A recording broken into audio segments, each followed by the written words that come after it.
वंदे मातरम। नमस्कार, जय श्री राम। बिहार का रण सामने है। अक्टूबर नवंबर में चुनाव होने हैं विधानसभा के। और अभी जो जो रणनीतियाँ बन रही है दोनों पक्षों की तरफ से, वह अपने लाइन को तो कम से कम बता रही है कि कौन सा संगठन, कौन सा दल, कौन सी युति किधर जाने वाली है। दो खेमे हैं, एक नीतीश कुमार जी का, दूसरा लालू यादव जी का। मैं वरिष्ठों की बात कर रहा हूँ, इनके जो इर्द गिर्द वाले की बात नहीं कर रहा हूँ। दो जा रहे हैं, एक तीसरा और कोण बनने वाला है, बल्कि कहा तो ये जा रहा है कि चौथा कोण भी बनने वाला है। ये दो कोण और कौन से होंगे? दो कोण में से एक कोण तो प्रशांत किशोर जी का है। प्रशांत किशोर जी पिछले 3 साल से लगातार ज़मीन पर काम कर रहे हैं, और राजनीति में जो दल ज़मीन पर काम करता है वो आसमान पर जाता है। क्षमा करना, क्योंकि हम समीक्षात्मक बात कर रहे हैं, विश्लेषणात्मक बात करें। मनहर की गपशप में हम बिहार का एक तरीके से ऑपरेशन कर रहे हैं राजनीतिक रूप से। अभी पूरे 15-20 साल से एकमात्र राजनीतिक चेहरा दिखाई देता रहा है, 15 साल तो कह सकते हैं, नीतीश कुमार जी का। बीच में कुछ समय के लिए अदला बदली भी हुई, तो भी नीतीश कुमार ही थे। और तेजस्वी तो अपनी तेजस्विता मुझे नहीं लगता अब बरकरार रख पाएंगे, क्योंकि वे भ्रष्टाचार के दलदल में उस दौरान भी धंसे हैं।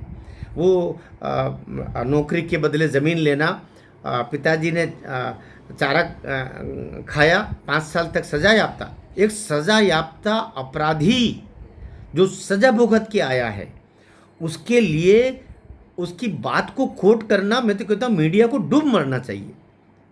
एक सजा याफ्ता 5 साल सजा भुगता हुआ चारा चोर के नाम से गली गली घर घर में जिसके ऊपर लांछन किया गया, गालियां दी गई, उसको कोट कर रहे हो तो उसको महिमा मंडित करते को। इस दफे एक बार नरेंद्र मोदी जी ने बोला था, एक अपराधी को महिमा मंडित कर रहा मीडिया, शर्म करो जरा। तो ये तो अपने कर्म जाएंगे। हम बात कर रहे हैं कि 4 एस्पेक्ट हो रहे हैं। एक नीतीश कुमार अर्थात जदयू, भारतीय जनता पार्टी। दूसरा पक्ष लालू यादव अर्थात तेजस्वी और कांग्रेस। तीसरा एक और पक्ष है, वो है प्रशांत किशोर जी का, उनकी स्वराज पार्टी। और चौथा एक पक्ष और है, वो है आम आदमी पार्टी, जिसने अभी कल ही बोला कि हम बिहार चुनाव में हिस्सा लेंगे। मान के चलना कि आप भी असर तो दिखाएगी, आप किसी को बाप नहीं बनने देगी। ये संशय और ये स्थितियां समझ के रहिएगा। 15-20 साल से नीतीश कुमार का चेहरा लगातार देख रहे हैं। राजनाथ सिंह जी अभी गए थे। राजनाथ सिंह जी ने इशारों में ये बताया कि अगले उम्मीदवार मुख्यमंत्री के रूप में नीतीश कुमार जी रहेंगे। ये लाभ भी दे सकता है ये वक्तव्य या इशारा, और ये बहुत बड़ी हानि भी पहुंचा सकता है यूथ के अंदर। हम समीक्षा की बात कर रहे हैं, तो मुझे लगता है अभी जो स्थितियां हैं वो स्थितियां केवल सब सेनाएं सज रही हैं।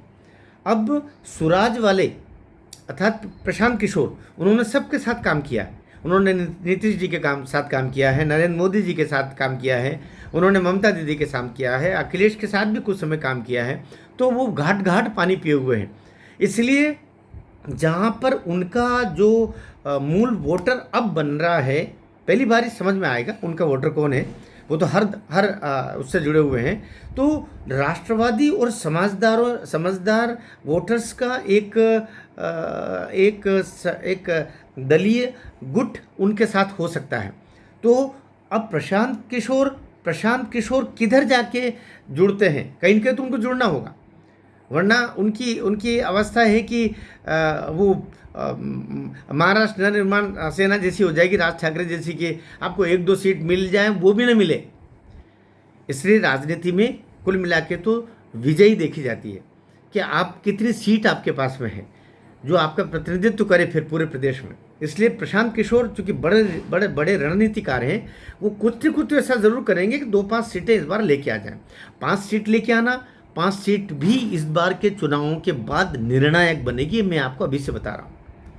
5 सीटें भी विधानसभा बिहार में इस बार निर्णायक बनेगी, सरकार के बनाने में भी, सरकार के गिराने में भी।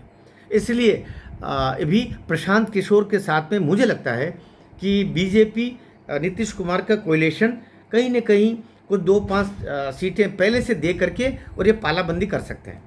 ये करेंगे तो बीजेपी नीतीश कुमार के लिए हितकर होगा। दूसरी तरफ राहुल गांधी है और तेजस्वी यादव है, वहाँ ये चूँकि ये जो संगठन है ये अपने आप में गैर सनातनी जैसा भी सब लोग मानते हैं। भले आप यादव और मुस्लिम गठन और सब करते रहे, लेकिन यादव जो सच्चा राष्ट्रभक्त है, सच्चा सनातनी है, वो कभी भी इस संगठन को उस रूप में सहयोग नहीं करेगा। यादवों का एक समूह वोट भी देता होगा, आगे भी देगा यादव होने के नाते, लेकिन सब यादवों को पता है कि लालू यादव की जो पार्टी है वो कुल मिला के यादव मतलब उन्हीं का परिवार, यादव मतलब उन्हीं का लड़का, उन्हीं का बड़ा लड़का। भले वो आप कुछ दिनों के लिए अलग करें, लेकिन वो सब एक ही है। बड़ा लड़का, एक और नवी फेल लड़का, फिर उनकी लड़की, फिर उनकी लड़की, फिर उनका दामाद, फिर दामाद का लड़का, फिर उनका भाई, मतलब कुल मिला करके लालू परिवार। जिस तरह हम समाजवादी पार्टी में देखते हैं ना कि मुलायम परिवार, इधर लालू परिवार, ये दोनों उसी तरीके की पार्टियां हैं जो केवल यादवों के नाम से वोट जरूर लेंगे, लेकिन यादव उन्हीं के परिवार के लोग रहेंगे, क्योंकि उनको दूसरों पर भरोसा नहीं है। वो यादव तो ज़रूर होंगे, लेकिन वो ज़रा बहुत ऊंची उन्होंने मुंडी उठाई कि खेल खत्म। इसलिए वो इस संभावना से भी अलग कर रही है कि किसी को टिकट दें, नहीं लेके आएंगे, आगे बढ़ाएंगे नहीं। तो यादव बेचारों को एक अपने बंधुआ जाति के रूप में साथ में लेकर के चलने वाले ये दोनों दल हैं।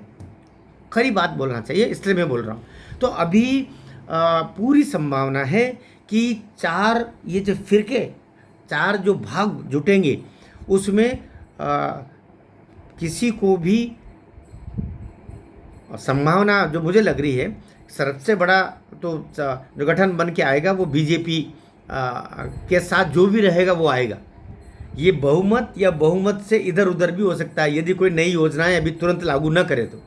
यदि नीतीश कुमार और सम्राट अशोक वगैरह जो लोग हैं, बीजेपी और जदयू, ये तुरंत कोई योजना लेके आ जाएं, जैसे वहाँ हेमंत सोरेन झारखंड में लेके आए थे, ऐसी कोई योजना को लेकर के अभी आ जाए और उसका लाभ 2-3 महीने जनता को लेने दें, वो खाने की आदत डलवा दें, मुंह पे उस स्वाद को पहुंचा दें जो फ्री का मिलता है। ये फ्री चाहे पैसे का हो, ये फ्री चाहे सुविधाओं का हो, ये अगर कर दिया तो मान के चलिए नीतीश कुमार और बीजेपी का जो कोलिशन है ये स्पष्ट बहुमत से भी 2/3 भी जा सकता, क्योंकि इसके प्रयोग बहुत जगह करके देख लिए। लेकिन ये अगर कुछ किए बिना ही लेने के चक्कर में होंगे तो मान के चलिएगा कि ये बीजेपी और नीतीश कुमार का जो कोलिशन है ये बहुत बड़ा दल तो बन के आ सकता है, लेकिन थोड़ा बहुत ऊपर नीचे भी हो सकता है। मुझे लगता है कि बहुत सारे रंग अभी आने बचे हैं और अभी नीतीश कुमार मुख्यमंत्री के